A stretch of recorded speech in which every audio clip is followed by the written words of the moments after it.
Income Store live video stream at 560theanswer.com. This is Chicago's Morning Answer with Dan Proft and Amy Jacobson on AM 560. The Answer.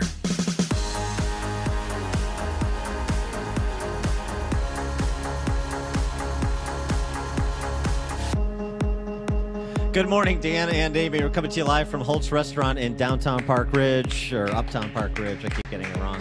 Uptown Girls. Part of our AM 560 Signature Bank Business Tour, doing business. And the star of the South by Southwest Conference, for my money, has been the darling of the socialist left. That's redundant, by the way. Yes. Alexandria Ocasio-Cortez, AOC, hashtag MABA, right? Mama. Make Alexandria a bartender again. Oh, that's right. Alexandria Ocasio-Cortez addressing questions from the audience. She's the gal with all the answers. So what about automation? People losing their jobs because of losing their jobs to robots. Technological innovations that displace workers, that make certain jobs obsolete. She's got some good news for those out of work due to automation. One of the things that's difficult is, people should not we should not be haunted by the specter of being automated out of work, right? We should not feel nervous about the toll booth collector not having to collect tolls anymore. We should be excited by that. But the reason we're not excited by it is because we live in a society where if you don't have a job, you are left to die. We should get to a point and we should structure our systems, whether it's a tax rate, whether it's distributing wealth that is created by automation.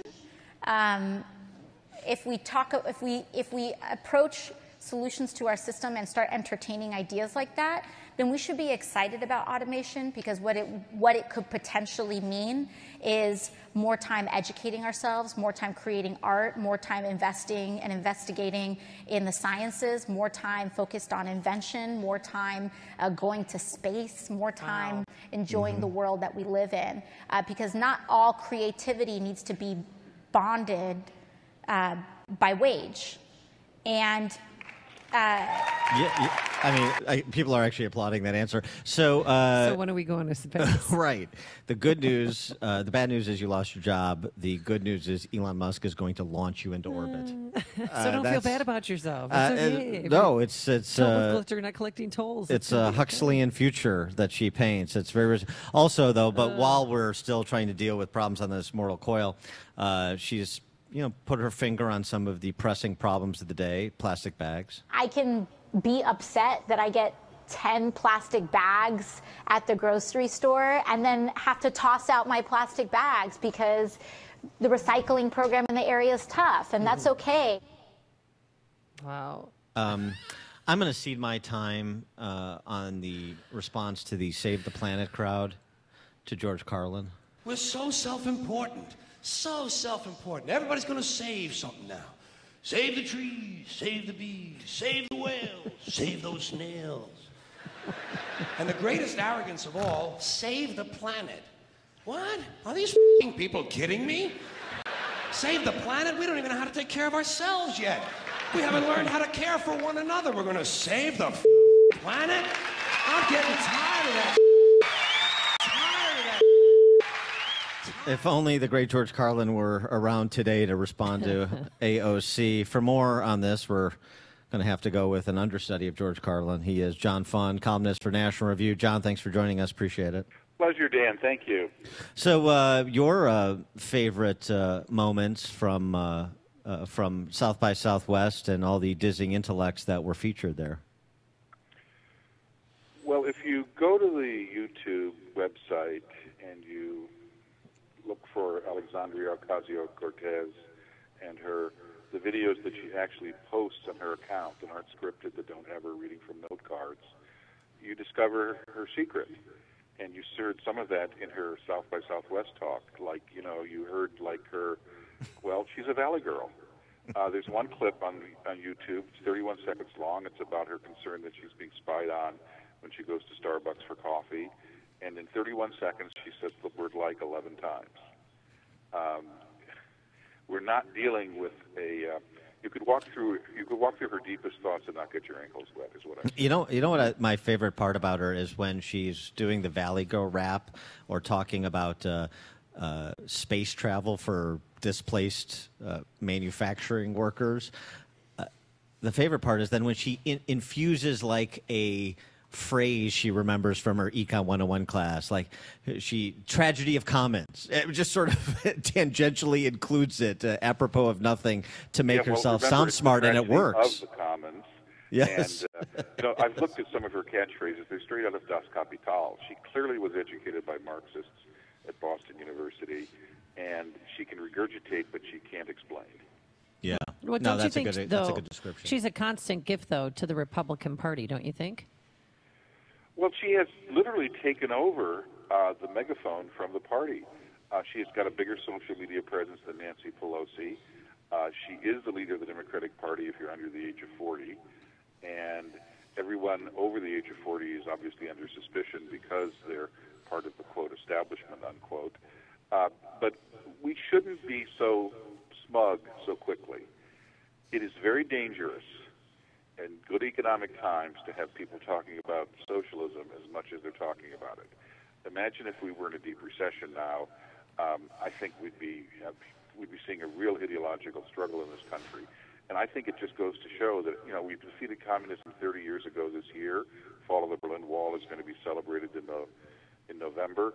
But we clearly have dropped the ball in educating our kids as to why we fought the Cold War, because the values of socialism are on display in Venezuela today, but our kids and young people today know nothing of that and make no connection between what Maduro is doing in Venezuela and what socialism actually results in. Well, I agree with that, and we broke down some of what Ocasio-Cortez had to say at South by Southwest, as well as Chief Warren's foray into antitrust policy and talking about breaking up big tech. It turns out that in 21st century America, socialism is the opiate of the masses, and maybe not by term, because people like Warren and Harris are running away from that label, but certainly by policy choice. And what was your reaction to what Warren had to say about big tech companies? Well, look, I'm not a fan of big tech companies, and I do think that there are real concerns when you have Google with 93% of the internet advertising traffic and search on the search engine. But having said that, I think that the real concern that she should express is, Facebook literally took her ads off the website. She had ads saying, "I'm going to challenge big tech. I want to talk about whether or not Facebook should continue to have its current standing." They took her ads off, sort of proving her point. I don't have a dog in that fight. I think they're both scorpions in a bottle. Yeah, but the only thing I would say is some of what she had to say in explaining the rationale for calling for the breakup of these companies. You either have the platform or you have the particular business. You can't have both. Is a dangerous, I think, and disingenuous advocacy for state seizure of private property when she talked about Facebook and WhatsApp. Rather than competing with WhatsApp, Facebook is this bajillion-dollar company, and they essentially took WhatsApp. Well, no, they entered into a commercial transaction where they made an offer for WhatsApp, and the principals said, "We will sell you our company at that price point." That's very different, and that's not how she explained it. And it's very much like Ocasio-Cortez talking about corporations have taken over our government, so what we need to do is have government take over corporations. Well, I certainly don't want to have that kind of interference in the economy. I do think there's a valid point when people like Google and Facebook and the others are taking content from media companies and putting it on their website. There may be a real, not a copyright, but at least a use infringement issue here. And because remember, they're not paying for it. So facing that, media companies either have to go behind a paywall or they just have to offer their content for free. It can be picked up. I think we're going to need a new business model in order to keep media independent and free, and also make sure that while Google and Facebook continue to make their profits, maybe they actually have to pay for someone else creating all that content that is Now, yesterday, Nancy Pelosi came out against impeaching President Trump, saying that he's just not worth it. But does it really mean that the Mueller report is a big nothing burger? I think she's preparing people for it to be a nothing burger. And she's becoming the heat shield for those Democrats who yelled impeachment the loudest. Remember, Democrats who want impeachment can be upset with Nancy Pelosi, but what does she care? She is the Speaker, and the election is 20 months away. So she's not going to be worried about that. I think she's taking on the burden of all of the left-wing people attacking the Democratic Party for selling out, because now they can simply point to the Speaker's office and said, we would love to impeach Trump, but look at the Speaker. She's blocking us. I think she's protecting her members. Yeah, I think that makes sense. On the other side, President Trump's budget, Ross Vought was out explaining it into yesterday, the OMB director. Now, he's getting a lot of positive reviews, including from Steve Moore. Kudlow was on with Wallace over the weekend explaining it as well. But the bottom line is 15 years to get to balanced budgets, projecting out a second term. Trump would add $9 trillion to federal debt. I mean, this is what Republicans call fiscal conservatism these days? Well, they know that with a Democratic House, they're not going to have to deliver on any of those budget revisions or promises. Look, if you wanted to tackle the mounting national debt, you would have done it in the first 2 years. The Republicans had the Senate and they had the House. You wouldn't have had major reform after all the Obamacare repeal failed, but you could have at least tackled some of the things that are obvious waste in government, and that wasn't done. So I think it's a lost opportunity. Sadly, we're basically going to only solve the national debt problem if we have economic policies that are so growth-oriented that they can overcome the growth of the entitlement state. That makes the Democrats, who of course want to nationalize health care, who want to raise taxes on anyone earning over $100,000 ultimately, that makes the job of trying to pay for the entitlement state that we're creating all the harder. So both parties are basically running towards the cliff and going over the edge because no one is willing to tackle entitlements. At least Republicans want to pay for it with growth, and if we can get enough growth, we can have a chance of doing that. Democrats want to reduce growth and then basically reallocate wealth.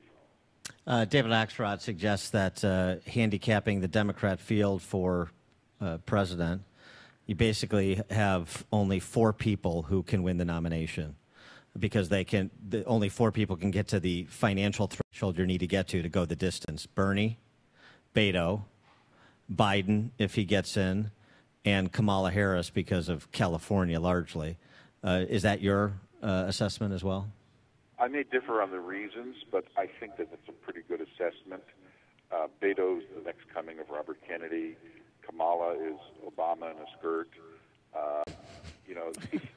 Biden is the lone wise old sage. The last remnants of whatever a moderate Democrat still remains in the party. And Sanders shows surprising strength because he has name ID and a fundraising network from 2016. You can't rule him out completely. He is John Fund, columnist for National Review, nationalreview.com. John, thanks as always for joining us. Appreciate it. Thank you. And he joined us on our turnkey.pro answer line. Connect with Dan and Amy on the AM 560 The Answer mobile app. Just text the word app to 64636 to download